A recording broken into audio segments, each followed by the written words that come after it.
Everything is of God. Three clear ways we see it. Everything is of God. Three clear ways we see it. God is the source of all things, and I will show you this in three Bible verses. Number one, God is a creator of everything, and I love this very much. that is a creation. He is the person, the loudest testimony that everything originates from God, the first and the loudest testimony that everything originates from God. And the verse is in Genesis 1:1, where it says, "In the beginning, God created the heavens and the earth." And the fact that you could create this makes you think that there is a creator that gave you life, and now you can focus, you can breathe.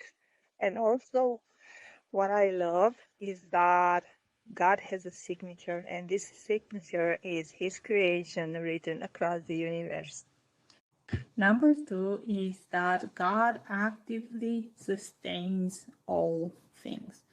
So He didn't just create the world and everything, but He holds everything through the word of His power.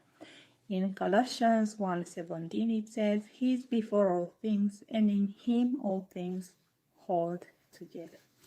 And I got a little prophetic word here. In Him all things hold together. If something in your life is not hold together, you or the other person involved in the situation, or both or everybody, are not in Him. So it's very simple but very weighty, because being in Christ in experience, it might require more steps. Maybe you are in Him in some areas, and maybe you are not in Him in another areas, or maybe you are in progress of being in Him in some domains in your life. And this applies to everybody in the situation, so it may be complex and take time and so on, but here is a prophetic word for you. So we have to align with our Creator and our Father when you are born again, when you believe in Christ and you have Him in your heart. You have to align with His will, to be in Him, not only positionally, but also in your experience. So, and this is a point where we need to consider and to meditate on the fact that the creation is not running by itself.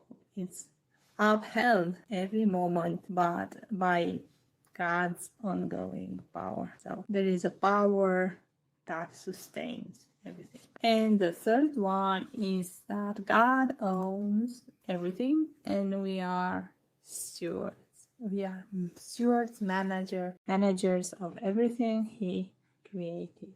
He entrusted it to us. Psalm 24:1 says, "The earth is the Lord's, and everything in it, the world and all who live in it." So it's sure that is His everything. We are to be only very good managers, and that includes the resources that we have, the gifts, the opportunities. Our so-called achievements come from stewarding what we have received from Him. Everything multiplies when we use them the right way, when we apply the principles of God, putting Him first, of course, and then apply the principles that God ordained for everything to function. And there is also a shift there, like from possession to purpose. I never thought very much of this, but that's a thing.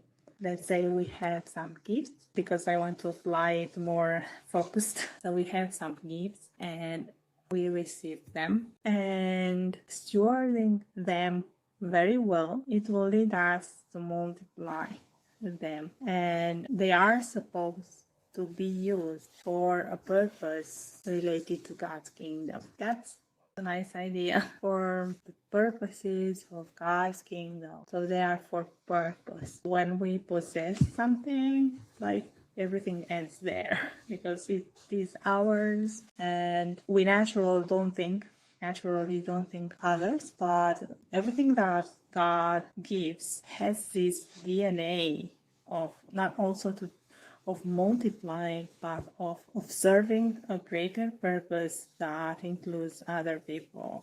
This is in the DNA of everything that God gives. It is for more people, not just for one, except the husband and wife, which there